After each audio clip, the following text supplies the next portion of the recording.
Ladies and gentlemen, today on our show, we have Alan Lazaros, who is the founder and CEO of Next Level University. He's also been one of the top 100 podcasts with over 900,000 plays, 1,600 plus episodes, reaching over 170 countries. Alan is also a computer engineer with an MBA and a business coach, helping other entrepreneurs to succeed along their journey to success. Alan, thanks again for coming onto the show, and tell us a little bit about yourself, man. Anything that I missed? Wow. What an awesome introduction. Okay. So when I tell my story, I think it's important to understand that I didn't understand any of this at the time. Because a lot of people, they tell their stories and it makes it sound like this narrative of, you totally had it figured out along the way. No, I only had it figured out in hindsight.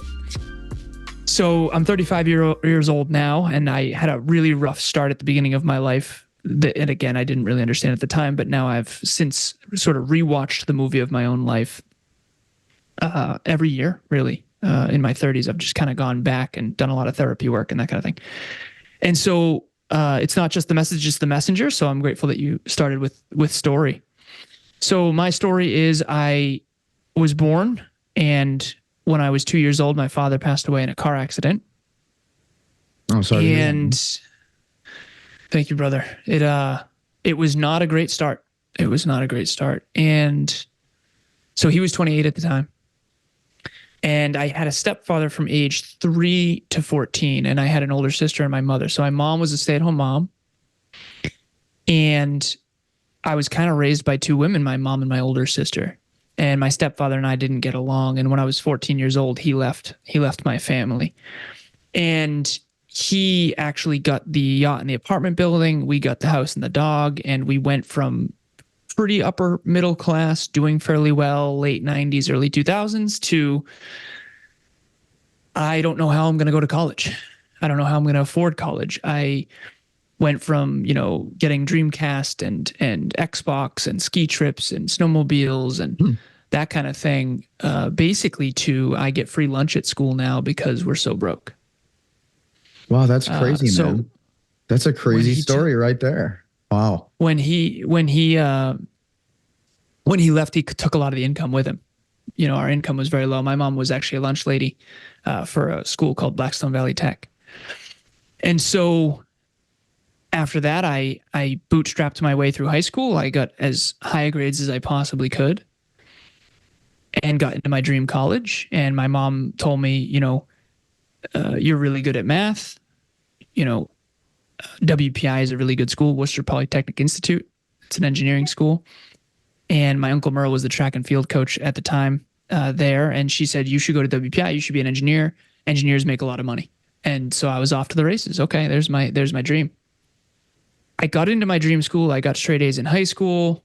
And I got enough, fortunately, scholarships and financial aid to actually be able to go. Got my computer engineering degree, stayed for my master's in business, and then I went off to the races in corporate. In corporate, I did a lot of job hopping. I lived in LA for a time. I worked for a bunch of different companies. iRobot, Sensata Technologies, Oz Development, eventually landed at a company called Cognex. Cognex sells industrial automation equipment into manufacturing facilities. I was inside sales engineer, then I got promoted to outside sales engineer. And then in 2015, 2016, I was up in New Hampshire with my little cousin, and we weren't doing anything crazy. We weren't partying. We were playing Call of Duty, and we went to TGI Fridays, and I plugged in TGI Fridays in the GPS, and it was a really bad winter where the snowbanks were covering the signs up in New Hampshire. And I ended up on the wrong side of the road. I was supposed to yield, and I didn't. And I'm 26 years old at the time. And I saw what I thought was a Mack truck in front of us when I looked up from the GPS. I was on the wrong side of the road. And so fortunately it was not a Mack truck, but I had that moment of, this is it. There's no way we survive this. This is the end. And fortunately it wasn't a Mack truck. It was a lift-kitted pickup truck. I was driving a 2004 Volkswagen Passat, and I used to call this the tank. It's a German engineered steel trap of a car, and I'm convinced to this day that car saved my life. It did. And so for me, I'm 26 at the time, and I am just so unbelievably taken back by this experience. Fortunately, I'm okay physically, and my cousin's okay physically. He hurt his knee on the airbag. I hurt my face on the airbag. But mentally, emotionally, and spiritually, I was so rattled beyond belief because my father died in a car accident when he was 28 years old, and I'm 26 at the time, just questioning my entire existence. It's crazy how Questioning my that works, life. man. Yeah. You go through a crazy experience and it just changes everything, dude. Yep. It was my existential crisis, quarter life crisis type of situation. And the best way I can describe it now, and again, none of this I really understood back then, but now I've reflected on it. And I now understand that before 26, I was achievement oriented and I was successful from the outside in. You know, I made almost $200,000 a year. I was a 1% global earner, not net worth earner. And I had a beautiful girlfriend. I had tons of friends, college friends, corporate friends, high school friends. And, you know, I partied and that kind of thing. I was successful from the outside in for sure, but I was not fulfilled from the inside out. And after the car accident, that's when I really flipped the script. And so I often joke, I'm 36 in November and I still look 15. And I'm hoping 36 is when I hit puberty. You know what I'm saying? But the point is that now I'm here 9 years later, and I now can honestly say I'm finally successful from the inside out. And that's really amazing, kind of my message is. Thank you, brother. So hey guys, just a quick interruption. Be sure to like, share, comment, subscribe. Be sure to leave a review. Also be sure to buy my books and invest in our business, B2B Growth Today LLC, where we will grow your business to the next level using our tier marketing services. Be sure to reach out to us. Let's get you guys to the next level. Let's get you guys more booked appointments. Let's get you guys some good PR. Let's get you guys the American dream that you guys are looking for. Nobody likes to do social media management on a monthly basis, so why not let somebody else take that over? My agency will do that for you. So are you making 200 grand a year? What was that from, just engineering, or was that from owning your own company? How are you doing that exactly? So outside sales engineering, I was selling industrial automation equipment at that time for a company called Cognex. And they also had a referral program. That's really how I made a lot of money that year. Oh, gotcha. And I was bringing friends from college and I would get a bonus. Like the bonus was 369. It was actually a really cool referral program. So yeah, for sure. That added to it as well. But it was mostly commissions and selling industrial automation equipment. Yeah, and what made you kind of want to start your own company and go on your own and start Next Level? What was the start of that? So really what it came down to, and this is actually something I don't talk about often enough in my opinion, but I'm grateful for the question. I looked at the world and I now understand that my brain is very math oriented and I see trends. And so I noticed these two trends happening simultaneously that scared the hell out of me. So one trend is, and I used to be kind of bashful and scared to say this, but I'm going to statistically say it. So statistically speaking, the less educated population tends to have more children and tends to have them younger. So my beautiful girlfriend, Emilia, and I, for example, you know, we're only intending on having 2 children and we're waiting. I mean, I'm 35. I still don't have kids, right? So statistically speaking, the more educated population tends to wait to have kids and also tends to have less children. Yeah, I've read that too. Mm-hmm. Okay. And so I saw this trend happening where automation, I sold industrial automation equipment. So I would walk into these manufacturing facilities and I would see the pictures on the wall of the 70s and 80s and 90s, and particularly the 70s and 60s too. And I would see all these workers. And I talked to the floor manager, now it's all robots. The whole manufacturing is all robotics now. I was telling my girlfriend the same thing. That's the future we're going into. Everything's going to be automations, workflows. That's going to be the future. AI is just taking over. Like my marketing agency, that's like all we're doing. That's all we're trying to do is integrate any kind of AI, any kind of AI that can streamline processes, customer support. I mean, because that's like the future of business. 100%. And that's the trend that I saw coming back then, which is this imagine 2 graphs. One graph is exponential increase in the less educated population, because imagine someone has 5 kids by the time they're 25, and then those 5 kids have 5 kids, and those 5 kids have 5 kids, and those 5 kids have 5 kids. And then there's the people that fix the automation or create the machines, the machine vision, the industrial automation equipment, the AI. that population is getting smaller and smaller and smaller, while the other population gets bigger and bigger and bigger. And so I don't want to do the upper class, lower class, any of that nonsense. What I do want to say is that statistically speaking, the more educated population tends to have less children and do them later. So, but now imagine I went into a manufacturing facility one time, and it's a really famous ice cream. So if you think of a famous ice cream company, it was that one. I'm just not allowed to say it. And I was selling industrial automation equipment in there, and I literally made this huge commission check. And I had this moment of those 5 people that I just witnessed checking the cartons all lost their job. And I had this moment of, oh no, here I am, young hotshot, look 15, making, $7 or $8 grand on that deal. And those people all don't have jobs now. That's wild, man. And I sat there and I had this moment of like, okay, listen, automation's coming whether we like it or not. AI is coming whether we like it or not. Technology's coming whether we like it or not. And I'm a computer engineer, and I'm fortunate to be very valued in the marketplace. So there's a shortage of computer engineers, and every company needs engineers, so I'm very grateful. But for the people who aren't, the people who are not educated, the people who need help, they are in trouble because we are exponentially increasing automation, and those jobs are going away while the population is also exponentially increasing in terms of the people who need those jobs. So I decided to start Next Level University, and it was built on this one concept that I'll share with you now, which is what you never learn in school but desperately need to know. So now, instead of taking jobs and making money doing it, I now provide opportunities for people who need to learn how to create their own jobs. And that's why I'm now a business coach. I help business owners, grow and scale their businesses. I love that, man. That's a lot of the story that you'll typically get with entrepreneurs, and that's kind of my story too. I'm still in law enforcement, but it's kind of just more a choice to be. But, I was running companies in college, and I was like, I told Nick Hutchison and some of my other guests that I was driving drunk kids around campus and basically being their designated driver for them. But, I had that entrepreneurial spirit, and eventually it's crazy how when you reach a certain point of success and when you reach a certain point of, so to speak, wealth, you start developing that mindset like, wow, you could actually do some powerful things with money. And not only that, but like you can influence people to innovate and not just get stuck in that 9-to-5 machine. And a lot of police officers I know, they get caught in that.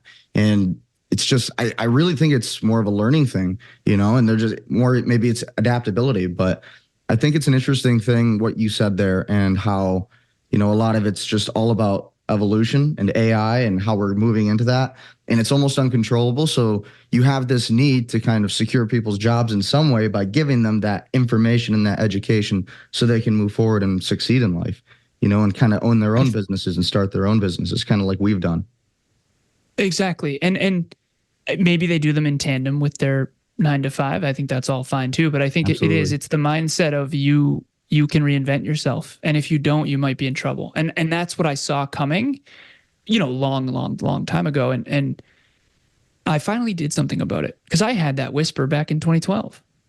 Back in 2012, I started a company called Campus Libre, and I knew that, the future was social media. I remember I said the 4 next biggest industries, this was way back. I said the 4 next biggest industries are social media, esports, consumer robotics, and smartware. And I was right about 3 out of 4 of those.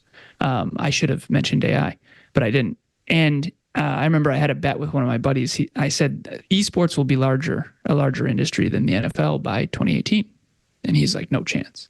And I said, I'm telling you that will happen. And so he bet me $60. He's a very ego-driven man. And I never ended up collecting. But the point is that I realize now in hindsight that not everyone can see numbers and not everyone can see trends. And at the end of the day, I just hope that people reinvent themselves, because if you don't, even the trucking industry, when there's self-driving trucks, which is coming, no matter what, that's Tesla, going to happen. They're already creating them. Yeah, exactly. And if you're a truck driver, you will lose your job, and that sucks. But it is what happens. It is how we progress as a species. Right. So, if you can plan for that and retool now, I think the future can be very bright for you. And I want everyone to hopefully have a bigger, better, brighter future. Yeah. Yeah, I totally agree. Gary Vaynerchuk was talking about that, how the tractor, for example, was one of those basic little, pieces of evolution and technology that saved us all this time, but took, man labor out of the equation. What's funny is that we're having this conversation, and just yesterday, my girlfriend and I were talking about AI, and I'm just like, one day everything's going to be automated, everything is going to just be streamlined, and that's going to be the future of business. It's just everybody's going to have a podcast because human connection is going to be one of the last things that we really have before AI starts basically taking all of our jobs and whatnot. So, 100%. for somebody who is still in the 9 to 5 and maybe they haven't, they're kind of on the fence, what advice would you give them to kind of develop that mindset to move forward and to expand their horizons and their visions? So you can do what I did, which was I used to be on the road, and I used to, like I said, sell industrial automation equipment, and I would travel all over Western New England. So my territory was Connecticut, Vermont, and Western Mass. And while I was in the car, I was just feeding personal development into my mind constantly. So I was doing my 9 to 5. It technically wasn't 9 to 5 because I managed my own territory, but it might as well be called a 9 to 5 corporate job. And for the longest time after my car accident, I still worked there.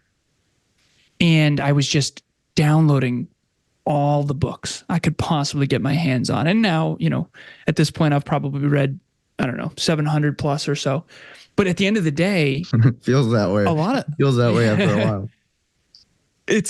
And now you can kind of tell which ones are good and which ones aren't. At the beginning, it was just like, oh my God, these are all so amazing. And now it's, I've got my top 10, and certain ones I would never recommend and certain ones that I would. And some of them are old and, sexist and racist and all that kind of stuff. So I didn't realize it at the time. Like Think and Grow Rich, I did that in my book club. And I was like, what a mistake this was. This was written in the early 1900s, and I've got a lot of amazing women in my book club. And I was just like, what a mistake that was. But the point is that that's what I would recommend to anyone who's in a 9 to 5 right now, which is you have righty and lefty. On the left hand, you got to row the now. You got to pay the bills. You got to keep the lights on. You got to pay the mortgage. You got to take care of your kids. You got to take care of your team. You got to whatever it is. And then on the right arm, you need to be thinking about 10 years out. And the 10 years out for me at one point was just listening to business books in the car while working at Cognex. And so on the left hand, that's the grind. You got to do it. What was your first business book that you ended up reading? What were you? Give me like your top 3. I'm always curious to see what people say because I feel like it'll usually be the same answers pretty often. So I'm very curious. So the first ones is a different answer than my favorite ones. Which would you prefer? About your favorite business book, and basically, what was that? We'll just go with your first book. What was that book that just changed everything? Like for me, it was Rich Dad Poor Dad, and that typically tends to be a good one for everybody. But I'm always curious about everybody else's answer. The Compound Effect. It's behind me, actually. Ooh, that's good. I haven't even read that. The Compound. You will adore it. Yeah, you'll adore it. So I believe it's the most valuable book ever written, not necessarily because Darren is so awesome or because it's so well written. It's just the most powerful concept. The idea of small, seemingly insignificant choices compounding over time and, staying on track and consistency being the most important thing for success. I mean, even the 1,600 episodes that we have at NLU, we were so unsuccessful in the beginning. If you're 1,600 episodes in and you're not successful, you really should change. You should change your approach. And so the Compound Effect is just this idea of playing the long game. And so that's my favorite book. But in terms of the business books, if anyone wants a business book recommendation, without question, Jim Collins series. I have them all over here on my right. Built to Last, Good to Great, Great by Choice, Entrepreneurship 2.0, and then How the Mighty Fall, and then there's one called The Flywheel. It's like a mini book. But if you look up Jim Collins, this is the most intensive. Nope. Okay, you do. Awesome. Great. He's great. Yeah. So those books are, in my opinion, just the real deal. There's some books are just between you and me full of it. They're fluffy. They're not accurate. The 4-Hour Workweek, for example. No. Okay. No one gets rich on 4 hours a week. That's the biggest crap ever of all time. There's a joke. The only person who got rich off the 4-Hour Workweek is Tim Ferriss. But the point, and by the way, Tim Ferriss, nothing against him. I like some of his work. I do. but the dude never worked 4 hours a week in his life. That dude grinds. Okay. He's been working 80-hour weeks his entire existence. Don't let him fool you. But it's a marketing title. I get it. Here's my point. A lot of the books are full of it. I just want to give everyone this right now. If you're going to start a company and actually grow and scale a real company with real people, and you want to build a great company, a great team, and a great community that's real and it's not fake, it's actually true, it takes a ton of work, and it's going to take decades of work. And I just think that there's too many quick fixes out there that are just not real, when most people that I coach, just are so sick and tired of being sold this idea that you can have big, successful businesses with very little effort. It's just not real. And most of the people that you think are super successful are either inheriting their money, or maybe there's someone behind the scenes, like a wife or a husband, that's actually fronting it. Maybe, that kind of thing. And so, or maybe they grinded for a decade prior to quitting. I had one client who was an orthodontist, and then she went in on a podcast, and she's a multimillionaire, very successful, but the podcast is not what produced that. She grinded for 2 decades and then started a podcast, right? So it's just important to look at the whole journey, not just the sort of top of the iceberg. 100%, man. I totally agree with that. That's kind of been my experience too. It is definitely a long game. I think, man, social media will just definitely, if you let that get to you, if you consume too much, that will stop you. And again, the reason I say that is because I do some consulting too with people, and a lot of business owners who like just start, they're like, why am I not successful right away? I'm like, oh, it's going to be a long road. It takes work and it takes time. It takes hustle. It takes losses. Like just 3 weeks ago, my ad spend, I didn't realize I didn't set the Facebook threshold. So I had like just thousands of dollars coming out on one day, an ad spend. But you have to be able to take those risks a little bit, and you got to be able to learn from those mistakes so they don't happen again. And you can, become a master of that one thing. So anyways, I just wanted to, definitely agree there. What do you think a lot of entrepreneurs that are going today, what do you think is the biggest thing stopping them beside, mindset or anything like that? What is tactfully the one thing that they're missing? Yeah, leadership, emotional intelligence in leadership, particularly when you're leading a virtual team. So I have 20-person team, and we have a company with 23 departments. One of them is a charity. I think it's actually 22 now. I think we just sliced one of them. But the point is that and we started out just Kevin and I, my co-host and I, at Next Level University. But essentially, what my biggest bottleneck is leadership. How do you keep a team of people connected and engaged that you never actually meet in person? And maybe not never. I mean, we have events in person twice a year. Actually, we have a retreat and a Next Level Live event. But I've only met some of my team members once in person. We run an entirely virtual company. I don't have an office building, and I'm never gonna. Same. Yeah. I don't. Yeah. I don't want, no. That what a waste of money, right? But what I will say, the W-2s, Oh yeah. But what I will say is that keeping a team engaged and harmonized in the direction of goals and dreams collectively, individually and collectively, is like the hardest thing in the entire world. And so leadership and emotional intelligence within leadership, I think, is the biggest bottleneck. Because I was on the phone yesterday with the leader of the Philippines team last night and ended up going over. But we were talking deep emotional stuff about our childhood, and we were connecting about our siblings and how that stuff goes. And I remember Emilia and I were talking last night, and she's like, well, wasn't that a business meeting? And I said, that's how you connect on a deeper level with your team. Like, if we're gonna climb Mount Everest together, we better get to know each other, and we better connect on a heart level, not just on metrics.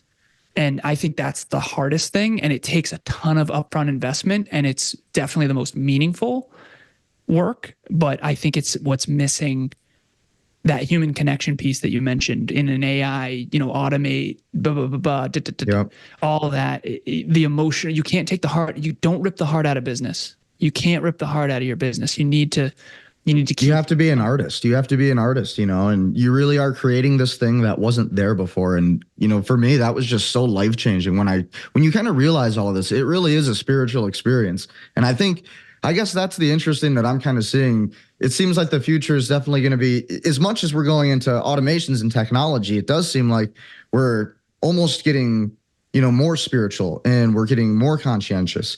And so that's a super cool thing to see. And you can just kind of tell that we're starting to work more with our brains versus just with our hands. And that's a pretty amazing piece of evolution right there. And you can definitely see that happening. I definitely, yeah, 100%, man. Hands do the work, heart, emotional connection, emotional engagement, and then brain strategy. And then spiritual, which is why. Why are you doing what you're doing? So it's physical, mental, emotional, and spiritual. And you need all four. And if you don't have all four, I don't think the 21st century, I don't think you're going to win as much as you could. And again, that's my opinion anyways, but I've tried. It's hard to be holistic. It's not easy to be stern and assertive and respected, but also vulnerable and emotionally connected. Mm-hmm. That's a challenge. So I think a lot of people are really good at the outer work or really good at the inner work. Very few people are ambidextrous. And I used to be really good at the outer work, and now I feel like I've worked a lot on the inner work side. So yep. And I did notice on your Instagram, you look happy, dude. You look happy, and you look like you have a really good relationship. And I think that's a super important thing for people to hear is, what's your advice? Because I was listening to Alex Hormozy. I really like his content, so I consume some of his stuff. But he was talking about how him and Layla are very much a team aspect, and there's kind of two ways you can look at it. There's like the cheerleader type of relationship where you have one person who's kind of, rooting for you and you're kind of leading the way. And then you have the other scenario where you guys are both working like 50-50 towards that goal. And I really found that to be interesting.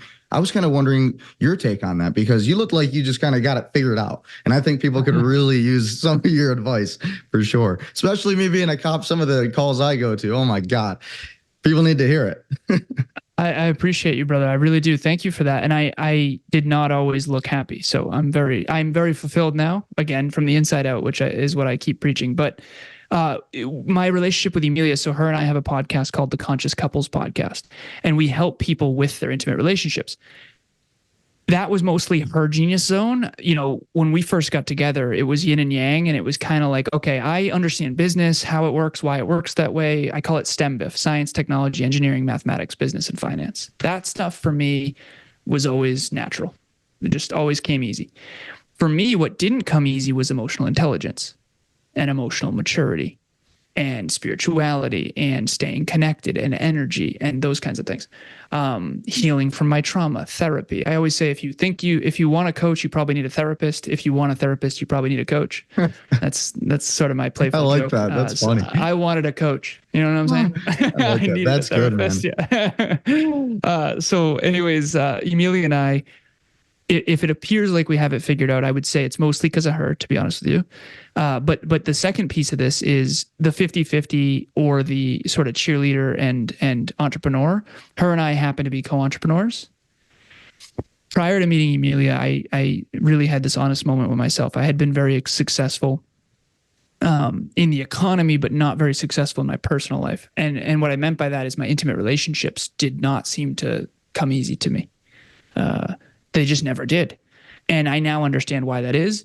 The way that I look at relationships is you need three things to really work.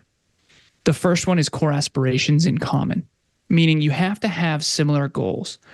And you don't have to have all three of these, but you need to have a couple of these, okay? So when I say you have to have similar goals, that's 1/3 of the equation. So prior to meeting Emilia, I had said to my business partner, Kev, I said, whoever I'm going to end up with has to have bigger goals and dreams than me prior to meeting me. And he's like, who has bigger goals and dreams than you? And I was like, I don't know, but it's gotta be out there. And so luckily I had faith and believed that. And I don't mean faith in the religious sense. I mean, I believed in something in advance. And Are you so religious? I met her not. Are you religious? No, I would say spiritual, not religious. I'm nope. Got you, man.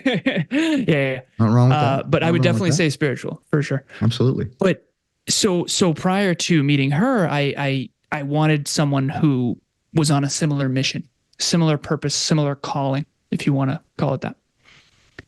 That's core aspirations. Okay. So the analogy that I use is, if you and I are going to drive across the country together, let's say we're driving from Boston to LA, you and me. All right. if I'm going to LA and you're going to Vegas, we have to get out of the car at Vegas. We have to take different cars once we get to Vegas. Okay. That's an analogy for core aspirations in conflict. Okay. Well, now let's imagine we're both going to LA, but you love hard, heavy metal rock and I'm like into country, and you hate country and I hate rock. That's a core value in conflict in this metaphor. Third thing, there's 3 routes. I drove across the country in my early 20s from Boston to LA, and there's the southern route, there's the middle route, and there's no northern route. And let's say you want to go through the Rockies and see the Rockies, and I don't like the cold weather, and I want to go the southern route. Now we have to take separate cars. That's the analogy for relationships that I use. I like that. A lot of us are in relationships with people that are very incompatible, and myself included. So I was guilty of this for 30 goddamn years. Pardon my French.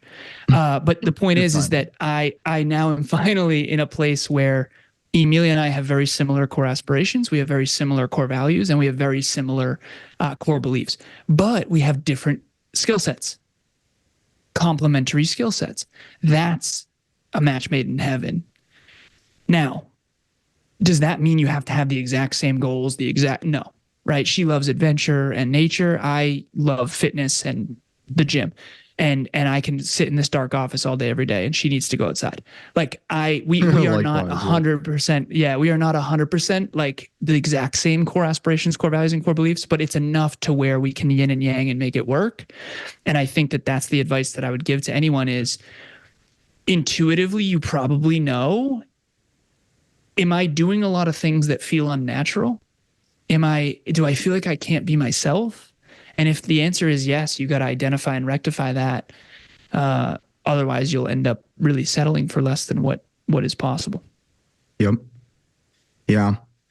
I definitely prefer, I think it's the best relationships are those where you guys are both pushing each other and you guys are both challenging each other, taking each other to that next level. And you can, like you said, that yin and that yang, that's like the perfect balance. Because if you're too alike, then it doesn't work. If you're too different, then it definitely doesn't work.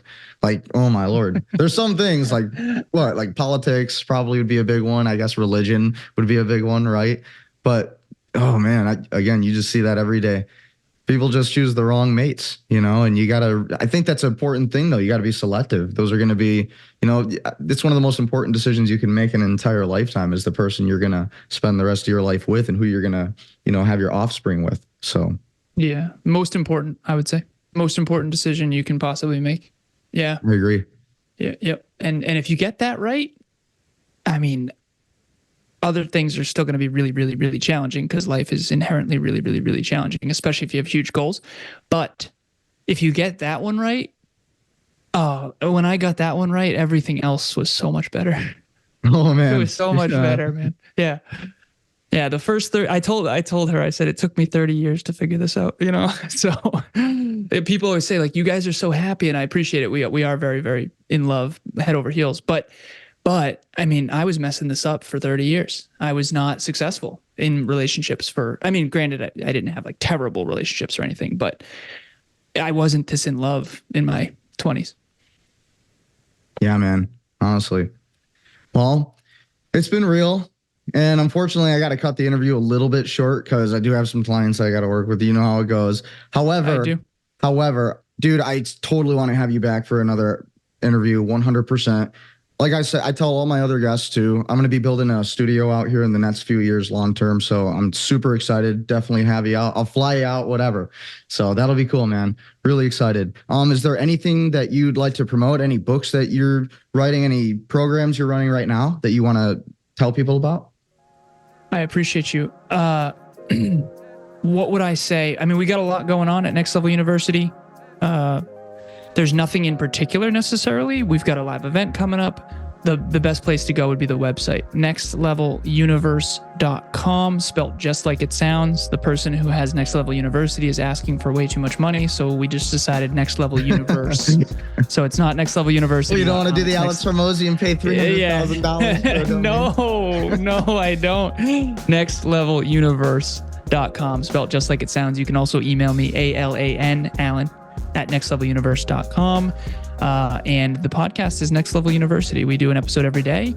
and it's all about holistic self-improvement, health, wealth, life, and love. And he's got a podcast. Kev, my business partner, has a podcast about podcasting. I've got a podcast called The Next Level Audio Blog, which is, the how-to formulas to grow and scale your life and your business. So yeah, if you Google my name, everything will come up. And I really appreciate it. Yeah, thank you for having me. Awesome. And then, Instagram handle? At Lazaros88, ALAZAROS 88 at, no, not, I was going to say at gmail.com. Email. Yeah. And by the way, if you do email me, if anyone does email me, please provide context, because like all of us, I do get a lot of spam email. So. Awesome, man. Thank you so much. Like I said, can't wait to have you back on the show. Definitely going to happen soon. We're working at it. And bro, have a great rest of your day. You as well. Thank you, brother. I appreciate it. Yep, Thank you too. Stay prudent, stay powerful, and stay wealthy, everybody.